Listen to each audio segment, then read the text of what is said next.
Assalamualaikum warahmatullahi wabarakatuh. Perkenalkan, nama saya Sherly Oktaviani dengan NIM 2011135. Baiklah, di sini saya akan menjelaskan soal-soal terkait ujian akhir semester pada mata kuliah pengembangan materi Al-Quran dan Hadis yang diampu oleh Ibu Syarifah HR Daeng 7 MA. Baiklah, kita langsung saja masuk ke soal yang pertama, di mana soalnya adalah jelaskan sejarah proses pewahyuan Al-Quran. Baik, langsung saja saya jawab. Menurut Abdullah Sa'id, membagi proses pewahyuan Al-Quran menjadi 4 tingkatan atau level. Tingkatan-tingkatan tersebut antara lain yang pertama, tingkatan pertama adalah dari tingkatan yang tidak terlihat, yaitu dari Tuhan, Lauh Mahfuz, langit, dan Jibril. Pada tingkat ini, wahyu berada di luar pemahaman manusia.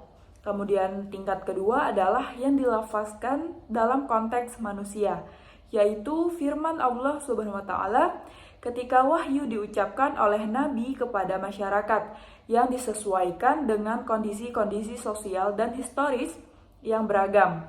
Dengan demikian, firman Allah menjadi bagian dari norma, adat, dan kebiasaan dari suatu masyarakat tertentu. Melalui Al-Quran, Allah berbicara baik kepada manusia secara umum maupun kepada masyarakat di sekitar Nabi secara khusus. Kemudian tingkat ketiga, wahyu berkaitan dengan teks yang menjadi bagian dari kehidupan sehari-hari umat Islam. Artinya, wahyu itu kini ditulis dan dilaksanakan ajaran-ajarannya. Wahyu ini menjadi bagian penting dari kehidupan setelah komunitas dan diterapkan serta digunakan dengan cara yang berbeda-beda dari masyarakat yang satu ke masyarakat yang lain. Kemudian tingkat keempat, yaitu setelah wafatnya Nabi, meskipun wahyu Allah telah ditutup, tetapi dimensi wahyu berikutnya masih terjadi. Pertama adalah bahwa masyarakat muslim tetap terus dan semakin mengelaborasi makna-makna dalam wahyu Al-Quran. Setiap komunitas masyarakat setelah Nabi Muhammad SAW secara berkesinambungan telah berupaya untuk menerapkan makna Al-Quran ke dalam kehidupan mereka. Aspek kedua adalah bahwa dari sudut pandang Al-Quran, Allah terus memberikan bimbingan bagi mereka yang menyadari tentang keberadaannya dan berusaha untuk melaksanakan firman-Nya secara benar dan tepat. Kemudian kita masuk ke soal nomor 2, yang dimana soalnya adalah jelaskan perkembangan studi Quran. Sebagai ilmu pengetahuan yang berdiri sendiri, ulum Al-Quran tidak lahir sekaligus, melainkan melalui proses pertumbuhan dan perkembangan. Di sini saya akan menjelaskan secara ringkas mengenai sejarah perkembangannya. Pada masa Rasulullah SAW hingga masa kekhalifahan Abu Bakar, yaitu pada tahun 12 Hijriah sampai 13 Hijriah, dan Umar pada tahun 12 Hijriah sampai 23 Hijriah, ilmu Al-Quran masih diriwayatkan secara lisan. Ketika zaman kekhalifahan Utsman, yaitu pada tahun 23 sampai 35 Hijriah, di mana orang Arab mulai bergaul dengan orang-orang non-Arab. Pada saat itu, Utsman memerintahkan supaya kaum muslimin berpegangan kepada mushaf induk dan membakar mushaf lainnya yang mengirimkan dan kemudian mengirimkan mushaf kepada beberapa daerah sebagai pegangan.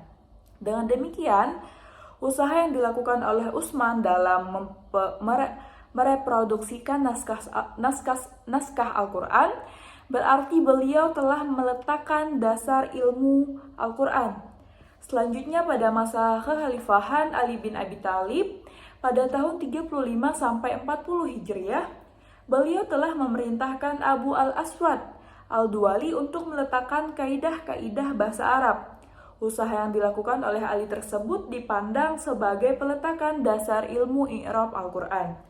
Adapun tokoh-tokoh yang berjasa di dalam menyebarkan ulum Al-Quran melalui periwayatan adalah Khulafa al-Rasyidin, Ibnu Abbas, Ibnu Mas'ud, Ubay bin Ka'ab, Zaid bin Sabit, dan masih banyak lagi sahabat-sahabat Nabi yang lainnya.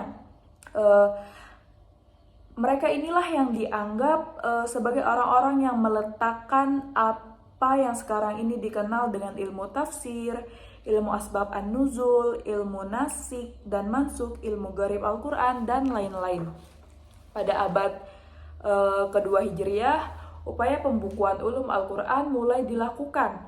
Namun pada masa ini perhatian ulama lebih banyak terfokus pada tafsir.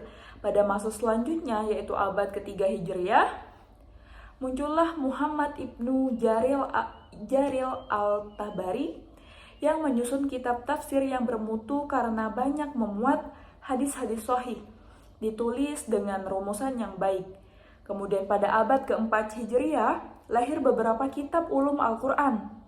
Demikianlah perkembangan ulum Al-Quran pada abad pertama hingga abad keempat. Selanjutnya pada abad kelima Hijriah, muncullah Ali bin Ibrahim ibnu Sa'id al-Hufi yang menghimpun bagian-bagian dari ulum Al-Quran. Selanjutnya pada abad ke-6 Hijriah, Ibnu al-Jauzi menyusun kitab Funun al-Afinan fi ulum Al-Quran dan kitab Al-Mujtaba fi ulum tata'alaq bi Al-Quran. Selanjutnya disusul oleh Alamuddin al-Sakawi pada abad ke-7 Hijriah dengan kitabnya yang berjudul Jamal al-Qura wa Kamal al-Ikara. Pada abad ke-8 Hijriah, Al-Zarkasi menyusun kitab Al-Burhan fi ulum Al-Quran. Lalu pada abad ke-9 Hijriah, Jalal al-Din al-Bukni menyusun kitab Mawaqi al-Ulum fi Mawaqi al-Nujum. Setelah wafatnya Al-Suyuti pada tahun 911 Hijriah, seolah-olah perkembangan ulum Al-Quran telah mencapai puncaknya, sehingga tidak terlihat penulis-penulis yang memiliki kemampuan seperti beliau. Hal ini menurut Ramli Abdul Wahid disebabkan karena meluasnya sikap taklid di kalangan umat Islam yang dalam sejarah ilmu agama umumnya mulai berlangsung setelah masa Al-Suyuti, yaitu awal abad ke-10 Hijriah sampai akhir abad ke-13 Hijriah. Selanjutnya, sejak penghujung abad ke-13 Hijriah hingga saat ini, perhatian ulama terhadap ulum Al-Quran bangkit kembali. Pada masa ini, pembahasan dan pengkajian Al-Quran tidak hanya terbatas pada cabang-cabang ulum Al-Quran yang ada sebelumnya, melainkan telah berkembang, misalnya seperti menerjemahkan Al-Quran ke dalam bahasa asing.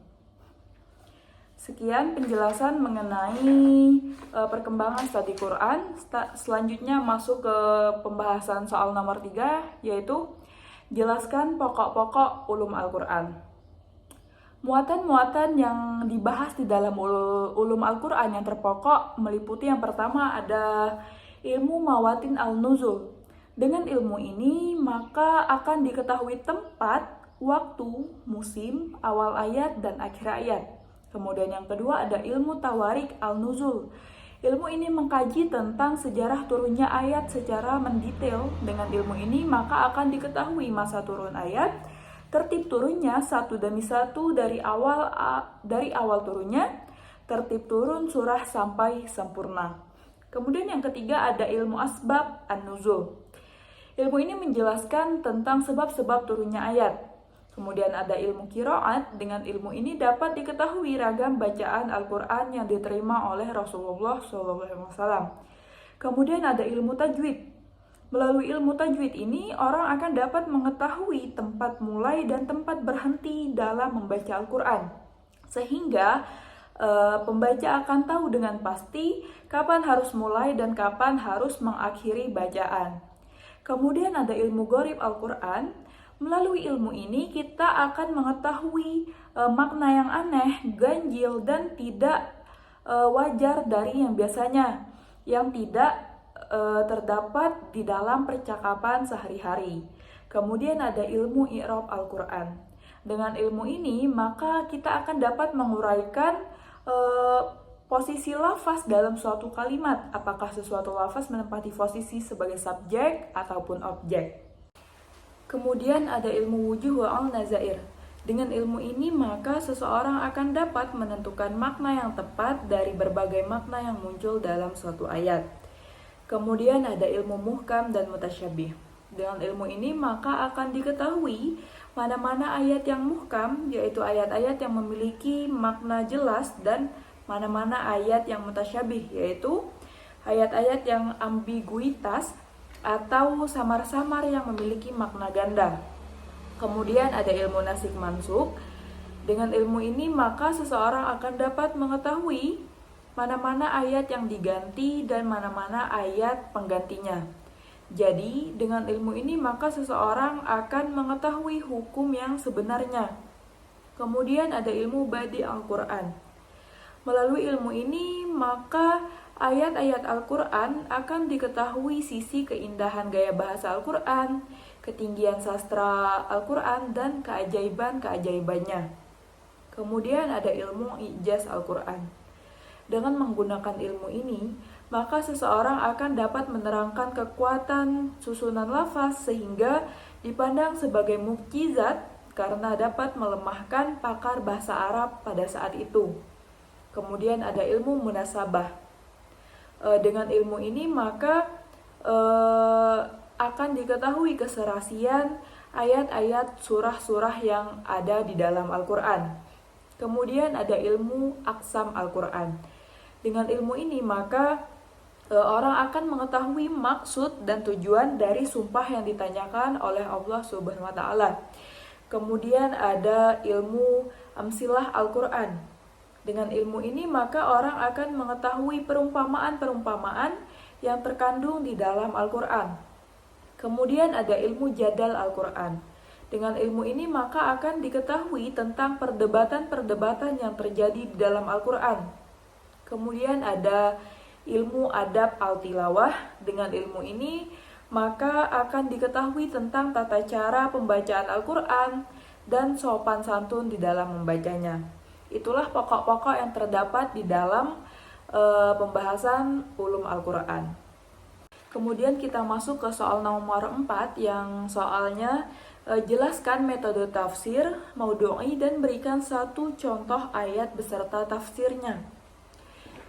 Baik, jadi metode tafsir maudhu'i ini adalah tafsir yang menjelaskan beberapa ayat Al-Quran mengenai suatu judul atau tema tertentu dengan memperhatikan urutan tertib turunnya masing-masing ayat sesuai dengan sebab-sebab turunnya yang dijelaskan dengan berbagai macam keterangan dari segala seginya dan diperbandingkannya dengan keterangan berbagai ilmu pengetahuan yang benar yang membahas topik atau tema yang sama, sehingga lebih mempermudah dan memperjelas masalah. Karena Al-Quran banyak mengandung berbagai macam tema atau pembahasan yang perlu dibahas secara maudhu'i, supaya pembahasannya bisa lebih tuntas dan lebih sempurna. Adapun contoh dari metode tafsir maudhu'i ini adalah judul yang diambil oleh Al-Farmawi adalah Ri'ayat al-Yatim fi Al-Quran Al-Karim, di mana Al-Farmawi telah mengambil langkah-langkah sebagai berikut. Yang pertama adalah mengumpulkan ayat-ayat yang berhubungan dengan anak yatim sekaligus mengelompokkan ayat-ayat tersebut ke dalam Makkiyah dan Madaniyah. Makkiyah sebanyak 5 ayat dan Madaniyah sebanyak 17 ayat. Kemudian bertitik tolak dari ayat-ayat yang terkumpul itu ditetapkan sub-sub bahasan. Pembahasan tentang pemeliharaan anak yatim berdasarkan ayat-ayat Makkiyah dipisahkan menjadi 2 bagian. Yang pertama, pemeliharaan diri atau fisik anak yatim, yaitu membahas 4 ayat. Kemudian masalah harta anak yatim 1 ayat. Adapun pembahasan anak yatim berdasarkan ayat-ayat Madaniyah terbagi ke dalam 3 pembahasan, yaitu yang pertama pentingnya pembinaan akhlak dan pendidikan anak yatim menurut Al-Quran, membahas 4 ayat. Kemudian yang kedua pemeliharaan harta anak yatim 9 ayat. Dan yang ketiga perintah berinfak pada anak yatim 4 ayat. Kemudian pada tahap pembahasan di sini Al-Farmawi memperhatikan masa turunnya surah dan urutan ayat-ayat jika kebetulan terdapat beberapa ayat dalam satu surah yang sedang dibahas. Memahami munasabah atau korelasi antara ayat dengan ayat yang disajikan dalam suatu kaitan yang rasional, historis, dan semangat pedagogis, hal tersebut dapat kita rasakan misalnya sewaktu mengikuti penyajian yang cukup menarik tentang hubungan 3 ayat Makkiyah, yaitu ayat 6 surah Ad-Duha, suatu pernyataan kepada Nabi yang cukup mengunggah bila dihubungkan dengan latar belakang Nabi. Suatu sikap yang dituntut untuk menghormati atau menyayangi anak yatim. Sedangkan ayat yang ketiga berbunyi yaitu surah Al-Fajr ayat 17, yaitu semacam kecaman Tuhan yang ditunjukkan kepada orang yang berupaya tetapi tidak merasa penting untuk mengurus anak yatim. Ayat yang ketiga ini sangat menggugah perasaan orang banyak untuk segera mengurus anak yatim, sehingga mereka segera bertanya kepada Rasulullah apa yang seharusnya mereka perbuat. Jawaban dari pertanyaan itu diberikan Allah Subhanahu wa taala pada surah Madaniyah ayat 220 surah Al-Baqarah.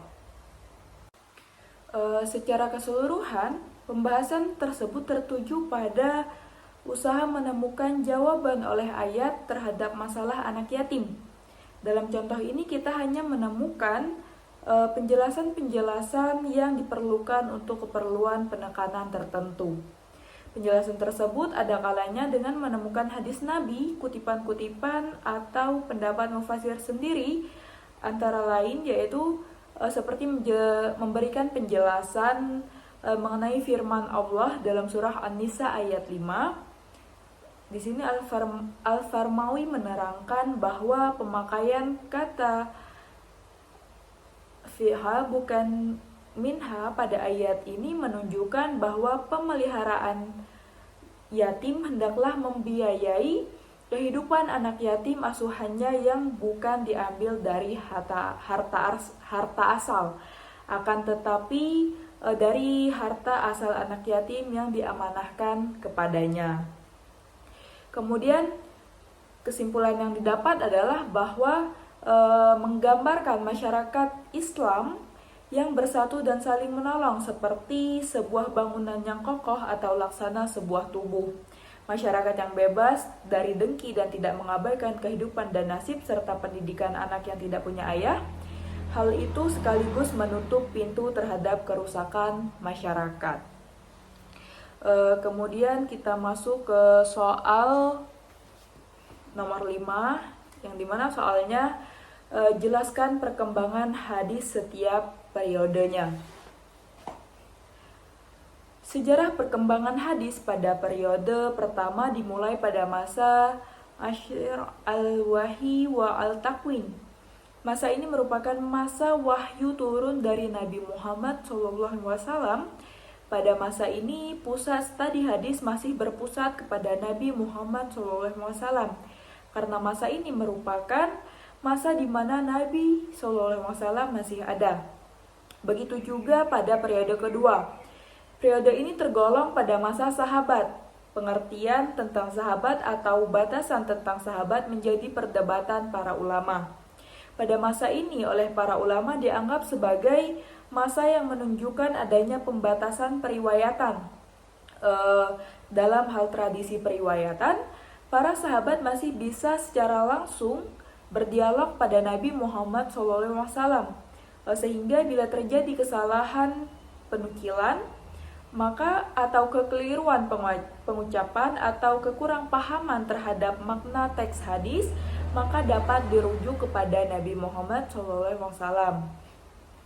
Kemudian, pada masa periode ini, dalam meriwayatkan suatu hadis, biasanya meriwayatkannya melalui majelis al-ilmu dan terkadang Nabi Muhammad SAW dalam banyak hal juga meriwayatkan hadis melalui para sahabat tertentu yang kemudian para sahabat tersebut menyampaikannya kepada orang lain, serta penyampaian pidato atau ceramah dalam forum terbuka, seperti ketika Fathul Makkah dan Haji Wada. Selain itu juga dalam penjelasan sebuah hadis, Nabi SAW juga melalui perbuatan langsung yang disaksikan oleh para sahabatnya, seperti yang berkaitan dengan praktik ibadah dan muamalah. Kemudian masa periode ketiga, masa ini merupakan masa setelah Nabi wafat. Pada masa ini para sahabat tidak lagi dapat mendengar sabda Nabi Muhammad SAW serta menyaksikan perbuatan-perbuatan Nabi yang pada dasarnya bermuatan ajaran ilahi, sehingga informasi hadis hanya bisa diketahui melalui informasi sahabat. Atas hal tersebut, maka para sahabat pada masa ini mulai sadar untuk mengembangkan periwayatan hadis. Bahkan, para sahabat rela mengorbankan jiwa dan raganya untuk menegakkan agama dan menyebarluaskan Islam. Kemudian memasuki periode keempat, di mana pada masa ini tergolong pada masanya sahabat Khulafaur Rasyidin. Perkembangan pada masa ini hadis masih terbatas karena para sahabat pada masa ini masih fokus pada penyebaran Al-Quran. Masa ini disebut juga sebagai al-tatsabut wa al-iklal min riwayah. Meskipun pada masa ini perhatian sahabat masih terpusat pada penyebaran Al-Quran, namun para sahabat tetap memperketat dalam penerimaan hadis. Hal ini karena para sahabat sangat berhati-hati agar tidak terjadinya kekeliruan di dalam periwayatan hadis dengan Al-Quran. Hal tersebut merupakan perhatian langsung dari Khalifah Abu Bakar Asy-Syiddiq sehingga dilanjutkan oleh Khalifah Umar bin Khattab, Utsman bin Affan hingga Ali bin Abi Thalib. Kemudian pada masa pasca Khulafaur Rasyidin, hadis sudah berkembang ke beberapa wilayah kekuasaan Islam seperti Madinah, Mekah, Kufah, Bashrah, Syam hingga Mesir. Para tabi'in sudah mulai gencar untuk memperluas hadis di beberapa tempat sehingga penyebaran hadis pada masa ini sudah sangat signifikan. Bahkan pada masa ini puncaknya dinasti Abbasiyah, di mana masa ini merupakan masa pengkodifikasian hadis. Latar belakang Khalifah Umar bin Abdul Aziz dalam mengkodifikasikan hadis disebabkan rasa kekhawatiran beliau akan hilangnya hadis. Karena pada masa itu keadaan para generasi penerus tidak menaruh perhatian besar terhadap hadis. Selain itu pada masa ini juga sudah banyak berita yang diada-adakan oleh pelaku bid'ah seperti Khawarij, Rafidhah, Syiah, dan bahkan pada saat itu sudah mulai bermunculan hadis-hadis palsu sehingga Umar bin Abdul Aziz mengkhawatirkan hilangnya hadis-hadis Nabi SAW. Seruan Umar bin Abdul Aziz akan kodifikasi hadis mendapatkan respon dan antusias umat Islam dan dari para ulama hadis. Sehingga pada masa itu hadis dapat berhasil dikodifikasikan.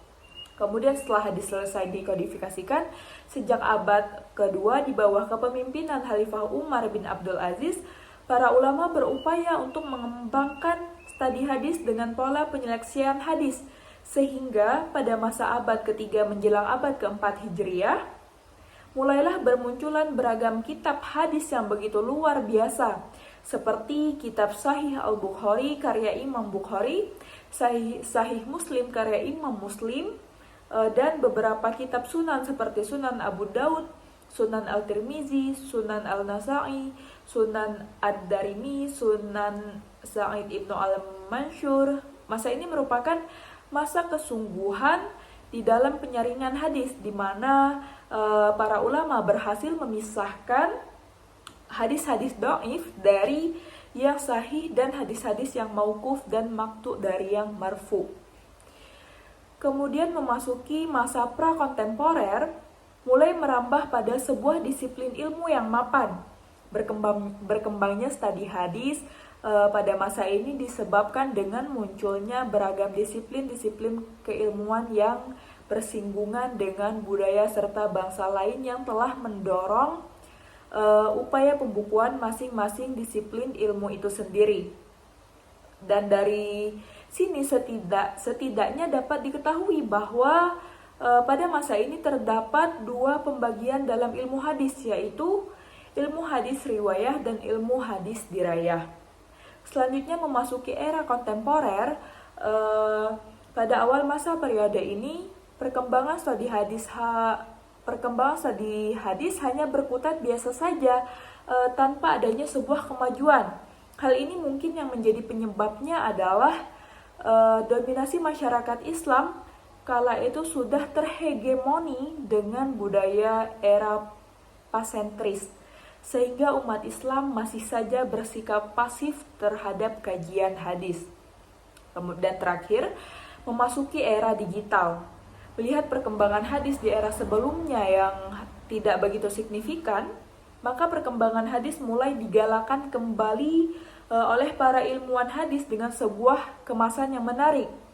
Hal inilah yang membuat para ilmuwan hadis ingin memasukkan kajian hadis dalam era digital. Hal ini guna mengembangkan studi hadis di era yang sudah memasuki globalisasi pada saat ini. Dengan mengembangkan keberadaan internet, maka tampak hadis akan terlihat menarik. Hal ini sebagaimana melihat manfaat internet yang dapat mempermudah tata kerja dan mempercepat suatu pekerjaan, sehingga segala sesuatu dapat ditemukan dengan cara yang praktis dan cepat. Itulah penjelasan mengenai perkembangan studi hadis setiap periodenya. Kemudian kita masuk ke soal terakhir, soal ke-6, yaitu apa yang Anda ketahui tentang kajian sanad? Jelaskan. Istilah sanad berasal dari bahasa Arab yang berarti sandaran atau tempat bersandar dan dipegangi atas kebenarannya. Secara istilah, sanad diartikan dengan silsilah orang yang menghubungkan kepada matan hadis. Menurut Ajad Al-Hatif, yang disebut sanad adalah silsilah periwayat hadis yang mengambil matan dari sumber awalnya. Sanad hadis menjadi sebuah tolak ukur kualitas hadis. Kajian sanad dalam sebuah hadis merupakan sesuatu yang sangat penting. Hal ini dikarenakan sanad hadis adalah sosok pembawa berita dari pesan yang ada di dalam hadis itu sendiri. Dari urgensi tersebut, ulama hadis memberi perhatian penuh dalam menjaga hadis dari segi sanad untuk mendapatkan kualitas hadis yang baik. Sebuah hadis yang baik manakala sanadnya bersambung, dan jika tidak maka nilainya akan menjadi lemah atau dhaif dan tidak bisa dijadikan sandaran di dalam ajaran Islam. Sekian penjelasan saya terkait soal UAS pada mata kuliah pengembangan materi Al-Quran dan Hadis. Saya akhiri, wassalamualaikum warahmatullahi wabarakatuh.